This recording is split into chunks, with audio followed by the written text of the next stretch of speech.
That's where I started focusing more on digital art because I didn't have any art materials with me really, except for a small set of watercolors, and I couldn't get hold of paper there. I couldn't get hold of any materials there. So I had my iPad, and that became my outlet.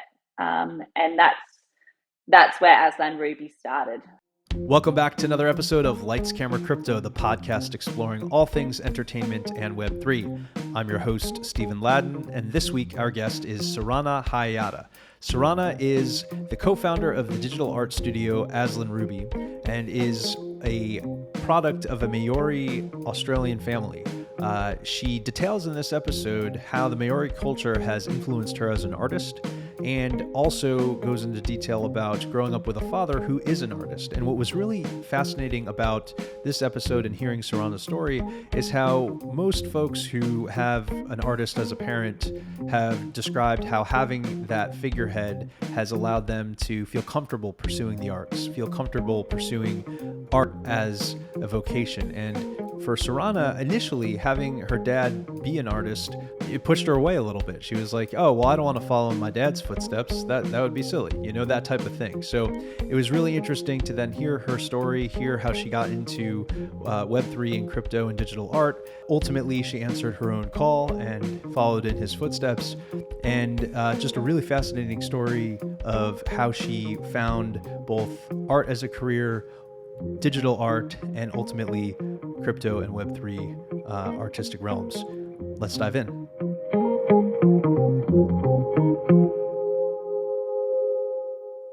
Sarana, welcome to the podcast. Thanks so much for having me.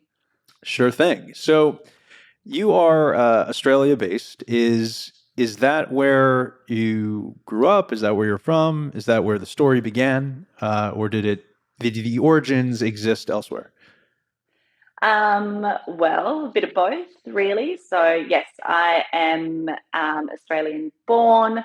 My family comes from New Zealand, so we're Māori. So I've got, I guess, a dual heritage. So I grew up in Australia, but with a very strong Māori presence and a very large Māori family. Oh, neat. And that's super cool. And did the when you were growing up, did that family background influence at all sort of the, call it, creative pursuits or your interests or anything like that? Did it shape what you gravitated toward? It did in some ways. So I would say that it helped me, or it shaped what I was interested in showing through my art, perhaps. I mean, my family, and I think Māori culture in general, does revere artwork. There's a lot of traditional art practices, and also music is a massive part of our culture as well. So I feel like if you have that creative spark in you, it's always nurtured, definitely. But also, it probably had an impact on, I guess, how I saw the world, and so therefore how I interpret the world. So in some ways, you could say you were predisposed to have an artistic lens. Yeah, I guess so. I mean, also, not to discount, my dad is an artist as well. He is European Australian, so that definitely helped in the art side of things. Sure. And when, I guess, when you were young, was there an experience or a set of circumstances that first clued you in that, hey, not only is this an interest, but this is kind of, art is where I want to focus a lot of my energy? Yes. Yes. So I went to a Steiner school for all of primary school and part of high school, and it does have a massive focus on art and creativity. So everything you learn is done through a creative way, and everything always has to be accompanied by a drawing or a painting or some kind of craft There's a lot of other wacky things that Steiner schools do as well, but that was a good one. So I feel like it was just second nature throughout my childhood years. And I would say that, all of my close friends that came from that year group or from a Steiner school all are extremely talented artists. I think I'm the only one out of that group who has actually pursued art as a career, but I would say that, all of those people are very much have the same talent for art, but have chosen to do other things, which is, I guess, interesting. But so I think because it was second nature to me and so familiar, I never considered it as a career path. It was just something that I did. A bit like how people walk, but you wouldn't necessarily go, well, you know what? I'm going to fucking get paid for walking. So it wasn't actually until my early 20s, after I'd pursued other things, all within the creative realm. So for high school, I went to a performing arts high school, and I really wanted to be either an actress or a dancer. So I did a lot of that. I was in the circus. So those were my top 3 tiers. And whilst pursuing those things, I realized that there was things definitely within the acting world that I wasn't a fit for. It was just, the art world is definitely cutthroat as well, but I feel like, I wasn't cut out for it. So I think after pursuing some of those things and realizing that it wasn't where I wanted to be, and realizing that what I always came back to throughout those periods of time was art. And that's kind of when I started tipping over to thinking that perhaps art was actually something that I could pursue as a career. I think I was also really not wanting to follow in the same path as my dad. Really? I just wanted to. Yeah. You like as a means to differentiate yourself from like that. Oh, that's his thing. Yeah, absolutely. It was, and even now I feel like I still have like, oh, did I really need to do that? Oh. But yeah, I think it gave my dad great satisfaction. Bless his cotton socks, but yeah, it was definitely something that pushed me away for a long time. And that's so really, I just couldn't. Yeah, and that's really interesting. How usually you have, I say usually, sometimes there's a scenario where you have one parent who is a performer or an artist or a musician, and it paves the way for the kid to see that, oh, hey, this is an option. But this is really fascinating because it sounds like not only did you see that it was an option, but because it was an option and because it was your dad in this case, you're like, it pushed you away from even kind of seriously initially contemplating that could be your path too. Yeah. And like I love my dad and we've got a great relationship. And he's always been extremely helpful, especially when I was first starting out with any questions or, he got me set up with materials and he's always been extremely supportive. But yeah, I think as growing up, perhaps because it was just such a massive part of my life, it felt like an easy option. Or like an easy fallback, perhaps. So I had to kind of get my head around the fact that no, it was actually, something that I was passionate about and worth pursuing, and also the fact that I knew whatever I pursued, whatever job, and at times I have, had moments where I've just been like, fuck, maybe I just need to go and study to be a doctor or right a dentist, like just get some kind of regular paycheck. But I know that no matter what I pursued, I would still be creating. I would still be making art, and the personality that I am would mean that I wouldn't necessarily downsize my art creation. I would just keep it, and then I would try and jam in another job on Right. top of that. Rather than Yeah. letting at that point, letting the art speak for itself and kind of guide your path. You were kind of viewing it as a complement to perhaps another career until the call to the art couldn't The be call.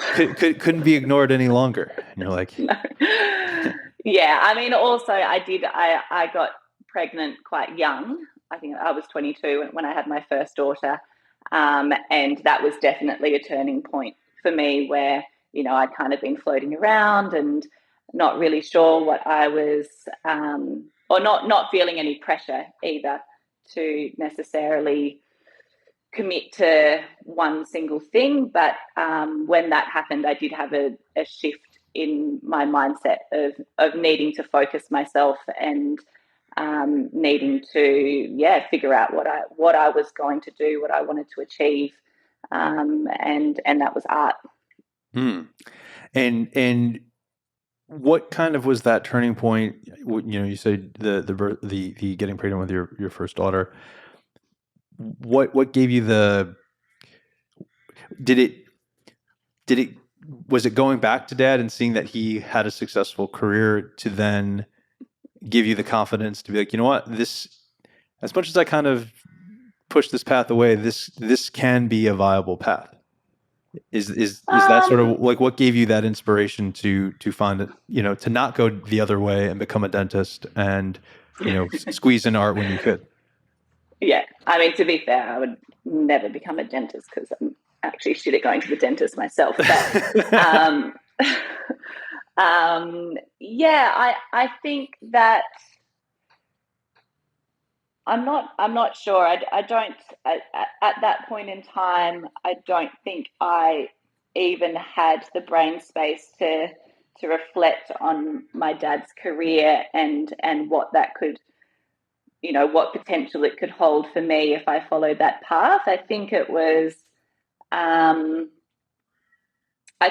just thinking about, what did I want to do? If I needed to spend my time doing something, what would I choose to do? What would give me the most satisfaction? What makes me the happiest? And I think becoming pregnant unexpectedly put my brain into the space of needing comfort or needing to find things um, to focus my mind, and it was art. And I mean, I always created. I was always kind of, a half foot in the door with maybe getting things into exhibitions or shows or something. But at that point, I went, well, I'm going to have a bit of time off work.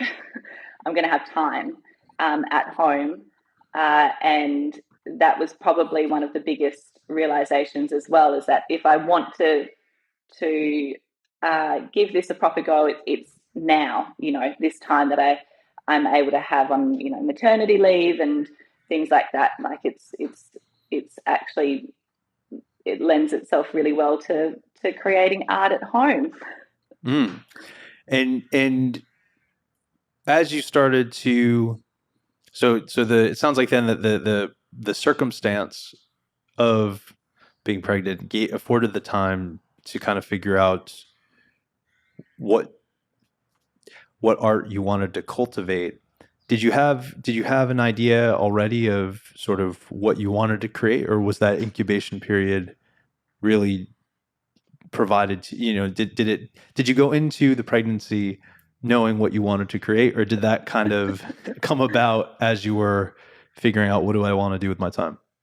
I think it just came about, really. And for me, I've always been a drawer mainly, and a painter.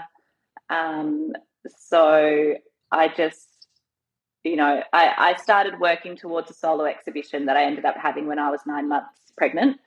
And that was my first solo show. So I spent the pregnancy creating a series of drawings, essentially, just large scale drawings. And it was really just to be able to push myself to see what I could create. So at that point, I was really into high detailed pencil drawings, black and white. And for me, it was all about, I guess, having a story element to them. So they were quite surreal. And there was also very much a meditative process within creating those. So yeah, I think it just came like I never really have a huge plan when I'm going to make something. Like I don't necessarily decide I'm going to do, a capsule on the anatomy of dolphins. Never done that, probably never will, but it's just, I'll sit down and might depend on whether I've got a beautiful piece of paper or a beautiful piece of canvas, and that might dictate a little bit the feeling of what I want to create, and then I'll kind of just start and see how it goes and what comes out. So it was the same in that period.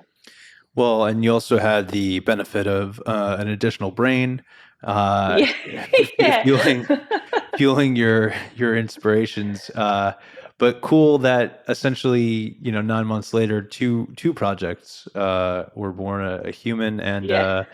the more intricate art. You were saying then, so the pushing yourself, having the gallery. What happened next? After that, it was just, a good solid 10 years of hustle. Yeah, post that, I kept doing exhibitions and group shows. I took on whatever illustration jobs I could get. I moved into doing murals. So it was really just always pursuing art, but kind of in a lot of different areas. I began teaching workshops. I started a ceramics business and became a ceramics teacher as well. So it was just I think especially in those first few years, it was very busy. It was pretty intense because I was in a phase that I think all emerging artists enter into, where you say yes to everything. And if you're not getting paid a lot, then you justify it with exposure, and so you just say yes, which is great. It does help to build your career, but it also is a fast path to burnout, I think. Totally. So that was it, really. And I think we went on to have 3 more kids, so it was just a big juggle of babies and art and teaching, and all up until the beginning of last year is when things started. We had a big change and started to shift, and we packed all of our kids up and moved into a tent and drove around the country for a year. Wow. What inspired that journey? It's actually been something that we've been working towards or had in our minds for a long time. So Tom, who's the other half of Aslan Ruby, also my husband, he had this plan to travel around Australia since, when we first started dating. And we had been all packed up, ready to go, moved out of our share houses and got our car ready. And that's when I found out I was pregnant with our daughter. So that threw a spanner in those works. But we still went. So while I was working on this show, we were also we did a big road trip around the west of Australia for the first 6 months of that pregnancy. And we always had this idea that we would get back to doing that at some point, but just, kept on popping out those babies. So it was never quite the right time to do it. Also, his line of work for the last 10 years has been, he's was a teacher, and he'd been working with young Indigenous men, teenage boys, who were really disengaged from the schooling system. So he always wanted to go and live out in a remote Indigenous community. That was on his bucket list. So that's kind of what we did. We decided that we were pretty over just the rat race of the life that we were living, and the kids' ages were finally at a point where our youngest was just old enough, she was 1, to kind of feel like we could stick her in a car and then live in a tent, and it be okay. So we did that. We rented our house out and quit our jobs, and I packed up my ceramics teaching and business, and we got out of there. Wow. And did that predate, or is that sort of the moment from which Aslan Ruby was born out of?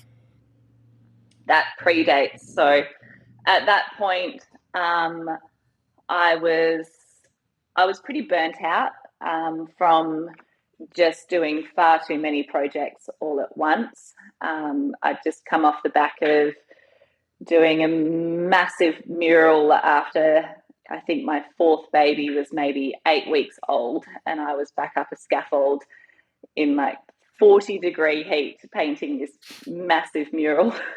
Just going like, what am I doing? I loved the mural. The mural's great, but I was burnt out. I needed to have a break. I needed to have a break from creating art for money, and just needed a bit of a shake up. And was also aware that, especially once you start having kids, I think, and you can see time go by in a very visual way in the form of your kids just growing. Suddenly time goes really quickly, and so it felt like we were in this just suburban rat race a little bit, which also we loved, and our family lived 2 minutes down the road, and there were so many great things about it, but we needed a change for both Tom and I. And we also just wanted to have an adventure with our kids while they were still young enough to want to come with us, and not be dragging surly teenagers around. So we left. I left with no expectations of when I would create art or when that would happen again. Funnily enough, we ended up living in a very remote Aboriginal community up in the very top end of Australia in Arnhem Land, which we were very lucky to be in. Tom was working there as a homelands teacher, so he was away for part of the time, going out to even more remote communities to try and support education there. And that's where I started focusing more on digital art, because I didn't have any art materials with me really, except for a small set of watercolors, and I couldn't get hold of paper there. I couldn't get hold of any materials there. So I had my iPad, and that became my outlet. And that's where Aslan Ruby started, was in that community. Yeah. Wow. So really, Aslan Ruby was started out of to distill it down. One version could be that there was a lack of art supplies, and all of a sudden, digital art was born. Totally. That is 100% how it happened and why it happened. If I had have had, an art shop down the road, I probably would have just set up a painting studio and just done that. Wow. And so, okay, so Aslan Ruby starts, born out of circumstance in this case. Yeah. Same. I'm imagining it's the same artistic input though that would have gone into canvas or something else or a mural. So then, how does you're creating digitally now? How did you make the shift from just creating digitally to getting into Web3 and crypto and stuff like that? Yeah, well, it was, I think how a lot of people get into Web3 is someone usually pulls them in. Mm. And I was creating art. I mean, I'd been sharing things on Instagram for forever. And it was an old family friend, one of my brother's oldest friends who had gotten into creating his photography as NFTs. And I think my brother ended up getting in touch with me and was like, oh, Ren's doing this thing. And I was like, oh, sounds like a scam. Don't know. And I ended up saying, yeah, such a shitty little sister thing to do. But I was like, look, Tani, if you think it's a thing that I should do, can you just look up all the information and then give me a step-by-step guide and like a really dumbed down explanation, and then I'll consider it. And he did. Um, and that's how I started. And our friend Ren was kind of the one that helped me through. I didn't have a Twitter account, and I had to start building an audience and making connections on Twitter first, which actually turned out to be great, but I was pretty hesitant to take on another social media. It felt like the equivalent of stabbing my eyeballs out. um, but yeah, I was lucky in the fact that I had a friend who had gone through all of the processes that I could, back channel and say, what the hell does WAGMI mean? What are people saying? Why is everyone GMing? Why is everyone GNing? Like, what is going on? And he could really break it down, and yeah, that was a big leg up in terms of getting into the Twitter corner of the Web3 space. But when I started making NFTs myself, when I decided that I wanted to actually, start a collection, it was with zero expectation. I just, it was very much just a why not? Let's see what happens. And I remember uploading, and I think at that point, which was November last year, this was still in the times of gas being, possibly like $150 per transaction. And it was, by the time I went through it, I went, oh, fuck, that's a bit of an outlay. I've just spent quite a bit of money on this. But yeah, I put my first collection up. I think I had 200 followers, and it sold out quite quickly, and there was quite a positive response to it. And I was very surprised, coming from someone in the traditional art field where, the hustle of making a painting and selling it for, maybe a few $100, maybe $1,000.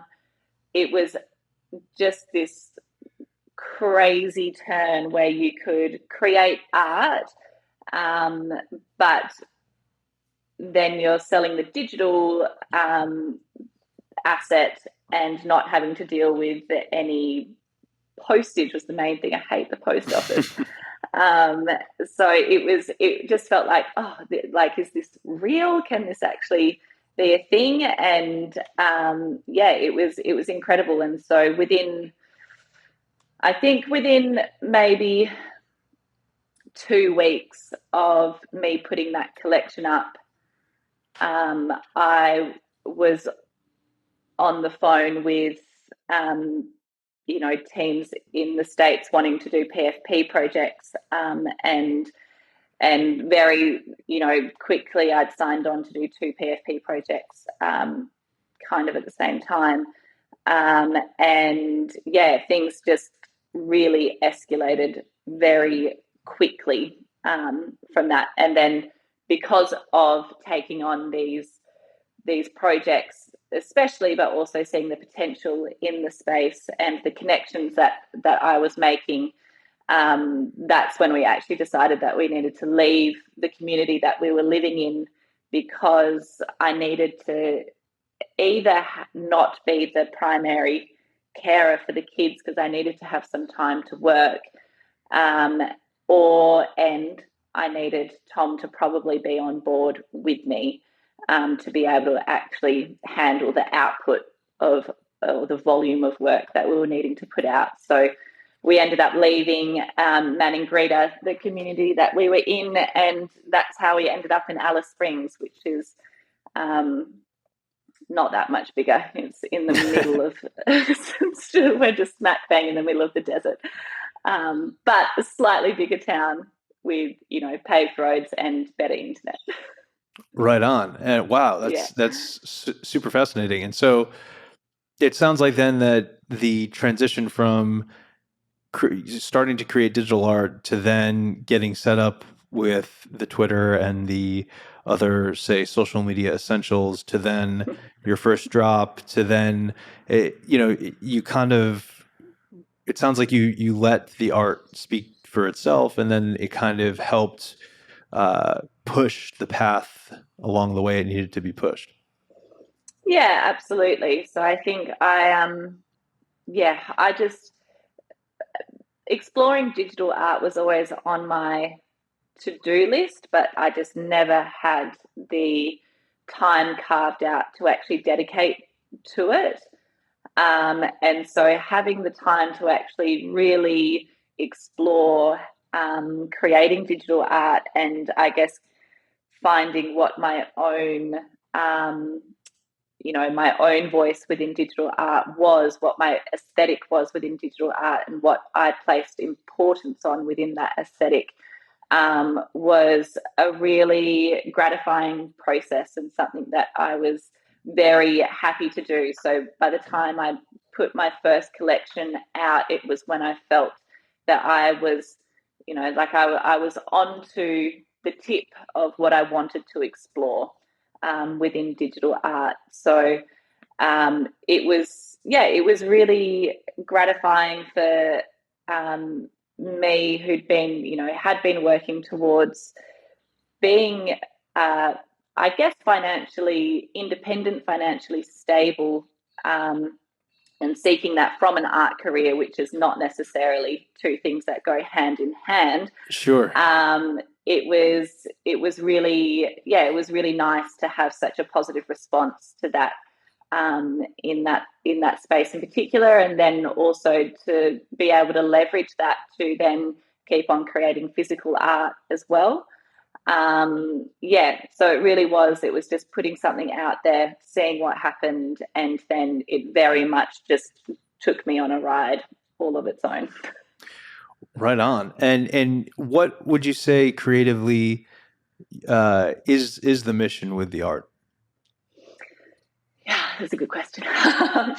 I think for me, it's really about storytelling is probably the first most prevalent thing, or like the starting point for me. Even if I don't necessarily know what that story is, it might be inspired by by a feeling, or it might be inspired by someone's specific story or the qualities that they have, and that's definitely what the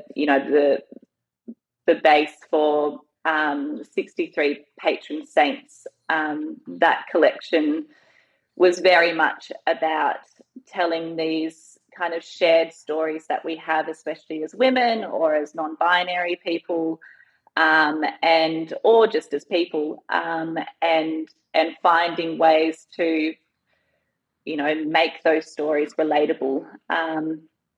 So that, I also think, because I'd spent so much time creating physical art, especially, like, I've got a deep love of paper. So I think it was important for me, for my digital art, to not necessarily feel too dissimilar from my traditional art. I think digital art allows for it allows for different things to happen within the process, but I always want to have a tactile feel to it. So that was my biggest challenge with creating digital art, was how to keep it tactile, and how to keep it connective, I guess, to the viewer. So in many ways, there's just been an inspiration. Let me rephrase. So it sounds like your methodology for choosing inspiration really comes from, at the core, what makes a solid story. Yeah, I think so. And I think that probably, I think it can be tied back to the impact of maybe growing up in a Māori household, where stories of, I think, stories of people that are often unheard or unseen, always, you know, had big importance to me, had a high importance to me. So I think once I became old enough to kind of realize that, I became more preoccupied with telling those stories, or with, I guess, with also showing positive diversity, and adding to positive images of minority groups, of, you know, of women, of, you know, once I became a mother, then it became a lot about you know, the quiet mother's experience. So the, you know, anxieties that can come with going to the supermarket, or the bedtimes, and just, you know, really things that I think are often viewed as banal, but play a big emotional day-to-day role in a parent's life, and also Indigenous groups. So, you know, I often, when I was younger, I was very conscious of always drawing people with brown skin and brown hair, and because I felt very aware that a lot of the images I saw were of blonde girls with blue eyes. And yeah, so I think about adding diversity, telling stories, and telling stories in, you know, in my own visual way that I can connect with as well.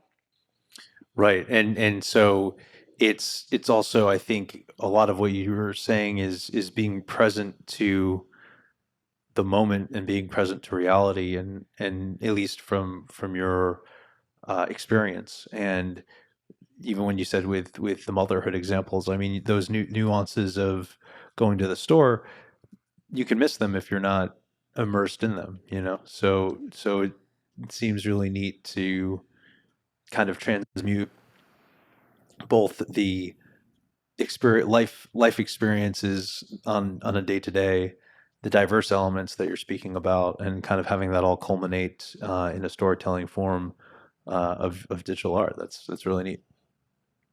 Yeah, absolutely. I mean, I think with 63 Patron Saints, which was my second collection, the response from people reading the description. So something else that NFTs allowed me to do with my art was to really take advantage of the description that you can put on your artwork. And so I viewed that as an opportunity to be able to write something. And I've always enjoyed writing. And yeah, so being able to write an accompanying piece about the work was something that I felt tied in really well with the artwork itself. So and then also being able to relate that experience to the viewer and getting their response from it, has been really, really nice. Right on. And so coming down the pipe, what else can we expect to see from you? And, are there other plans with the uh, sort of crescendo of where NFTs could go? Any plans to convert any of your work into, more deeper narratives in the form of TV or film or anything like that? Um, we have talked about the definite possibilities of that. I think the storytelling side of it, especially of the Saints collection, has um, sparked some ideas for possible things to explore with, you know, either books or series. We've talked about series as well. So that's an exciting thing to go down. I feel like we've been in a very busy world for the last year. And so at the moment, I've got 5 more patron saints to do and then this collection is finished. um, which it's been a year now of this collection. So yes, there's 5 more, and then there'll be new things on the horizon after that. And I think for the future of Aslan Ruby, and the future of my artwork in terms of NFTs, I think it'll just be a moment of recentering on art and recentering on what I would like to create. I think the amalgamation or between physical art and NFTs is a really interesting place. So I think there'll be a bit more exploring on that, on how we can merge those two together. But yeah, there'll be a time of fun, I think, after this. Sure, sure. Um, and on that tip, then specifically, I guess, do you have any projects you can speak to that are on the horizon that we should be on the lookout for in the coming months? Yes, although I actually don't even know if I'm allowed to say them. I think I am. There's 2 that should be. There's a project that will be put out. I'm actually not entirely sure when exactly, but a really interesting one between the Boston Globe and the Gardner Museum. And there's a small group of artists that have reimagined the pieces that were stolen in the Gardner heist that Yeah, happened, for 30 years ago. yeah, So that's I think a very interesting take on, very traditional art meeting the new world of NFTs. So that's exciting. There is a great collaboration that we've done with some founding members of PayPal that will come out in the near future. That involves a very beautiful Italian shoe label called Hidden Under, that will combine high-end apparel with art. So those are the 2 things on the imminent horizon for us, and then on the back end of that, we're also really trying to expand Aslan Ruby into a brand that encompasses, I guess, an art-driven brand that encompasses more physical output as well. So we've gone into apparel and more exciting stuff on the Aslan Ruby front too. Right on. That all sounds really, really exciting, and it's just been really fascinating to hear both your path to the art and the inspiration that lies behind it in terms of what you create. So, really appreciate the time, and Sarana Haeata, thank you so much for chatting with us. Cool, an absolute pleasure. Thank you.